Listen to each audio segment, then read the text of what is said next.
All right, Coach, you can start us off. All right. Really exciting game this week. Preparation, and started last night with our players and walked through today. So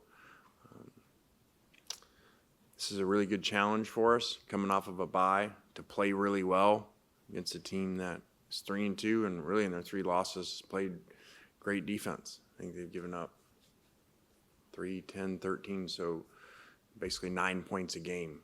And you see in college football, you got to come play every week. You see it all around the country. Saturday watching games. So really challenge our guys not to listen to the noise out there about where there are rankings, any of that stuff, because none of that means anything until the final one. And so thought guys were really good today. We're going to continue to push them all week. And I challenge our fans too, to show up. I was thinking, as fans, rightfully so, we can't stand when a team comes out flat or, doesn't show up and, waits a half to start playing well. So, that's what fans expect of coaches and players. So why wouldn't we be the same? Last Saturday was electric here in the stadium.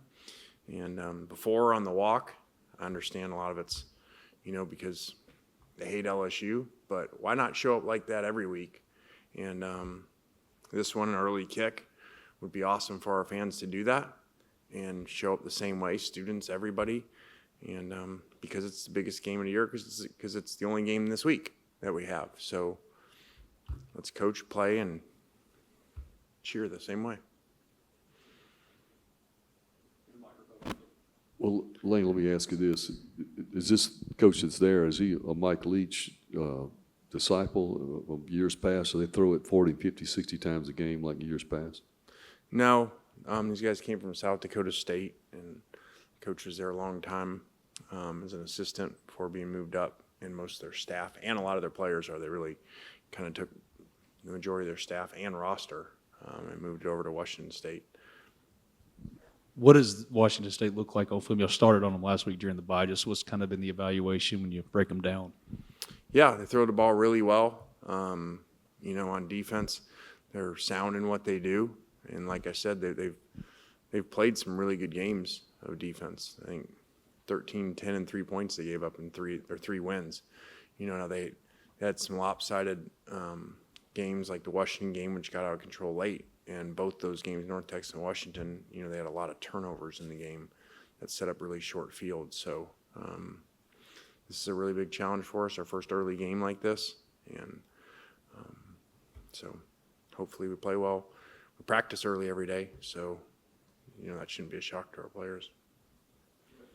You've got tough ones against Georgia and Oklahoma after this in that order, but what does it take to stay focused on the task at hand, even with those matchups looming? Yeah, those have nothing to do with this, and everybody has tough matchups in this conference, and I've said it for a while now, and I think that you guys are seeing it. This conference is like the NFL. Everybody can beat everybody, and everybody can lose to everybody in this conference, and you're seeing it by what's going on, and every week is a battle, and I think it's just different than every other conference.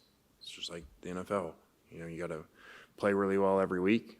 And our system, different than the NFL, is everything, comes down to these wins and losses and getting into these playoffs, at that threshold of whatever it is, 10 wins. And so got to be ready to play every week and almost survive and advance in a way in this conference. So we'll worry about that later on. This week it's a great challenge for us to play these guys and come back after a bye and improve. Just over your career, have you found anything you like to do or emphasize or change in practice, anything really, to avoid coming out flat for an 11 a.m. game off a bye? Well, the time shouldn't be an issue because we're a morning format team, and our guys are up early every day and practice early. But, we just try to really focus on each day individually in each game and, not worry about anything else. You know, we've asked him this a couple times, but Trinidad, what has it meant to you to see the town and the fans kind of rally around him with the flags everywhere, and I guess now a video of some kind that's popped up over the bye week, just seeing how quickly the fan base has kind of embraced him?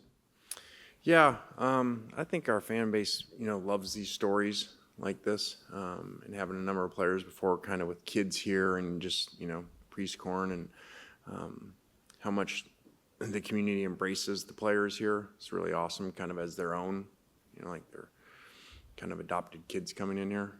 I think the Trinidad thing is a great story, like I've said, for all players at Division II, Division III, lower high schools that feel like they're not going to get looked at, that, just keep preparing and playing really hard. You never know what's going to happen.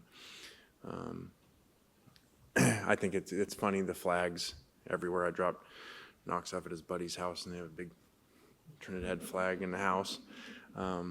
So they got songs about the island and everything. So it's really awesome too. And I don't like to kind of kill the story, but that he's not from an island. He's from Michigan. His dad's from South Bend, Indiana, and he's been to one island in his life on a field trip when he was little, to Mackinac Island in Michigan. So he's never even been around blue water, let alone sand in an island. So he doesn't come from an island, but it's a great story.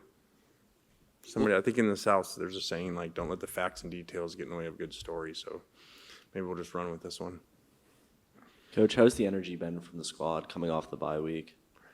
It's been great. I thought, coming back last night and meeting and practicing last night, guys were excited. Sometimes that's kind of a pain for players Sunday night, and they were excited that they got a chance to do some neat things and put themselves in place to do that, but it won't matter if they don't keep preparing every day.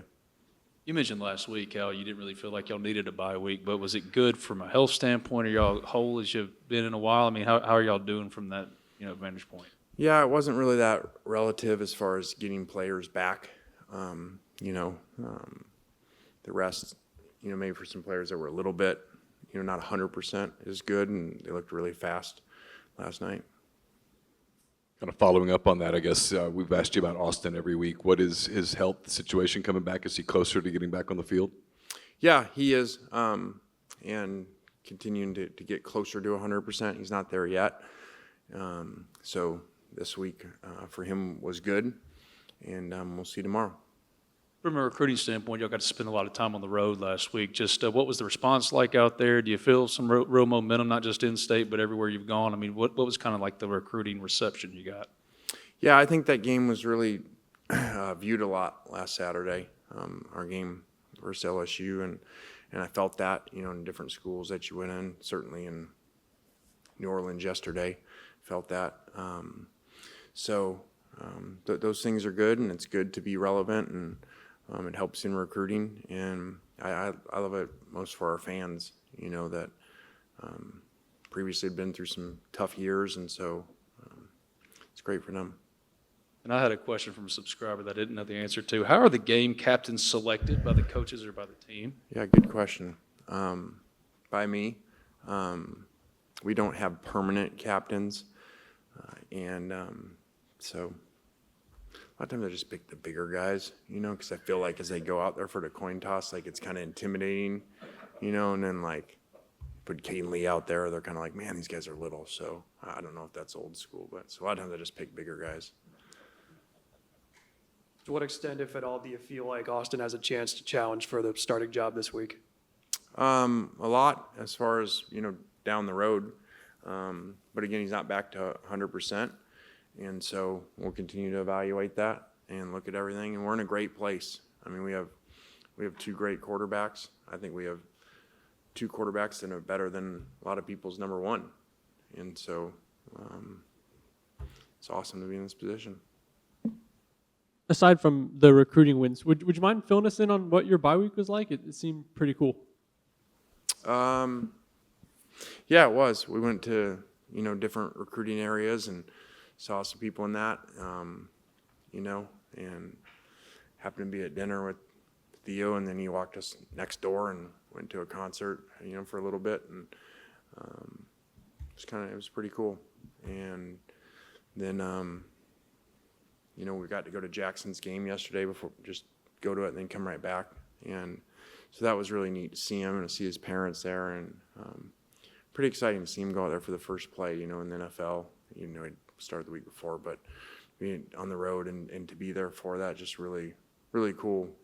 Almost like a parent moment, you know, you feel. And it's interesting. I was really like yelling at him to slide more than I did as his coach, you know, now that I'm not his coach. Anything else for Coach?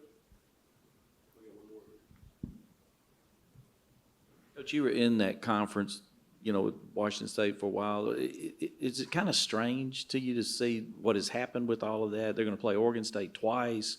You know, you feel like maybe it's a program that's had a lot of success in the past, got a chip on its shoulder. Yeah, I think the whole thing's sad, you know, the whole conference alignments and especially that one. There's so much history in that, and, you know, USC, UCLA in the conference in the Pac-8, then 10, then 12. And now they're flying all over the country and teams flying out there in these weird kickoff times. And I understand it. All these decisions made by conferences and schools are always about money. I get it. It is what it is. It's just, I don't think it's good outside of the money. I think it's bad for the kids and their travel and their school and rivalries and fans, especially that conference where everybody's way over there. And it's just the whole thing's sad.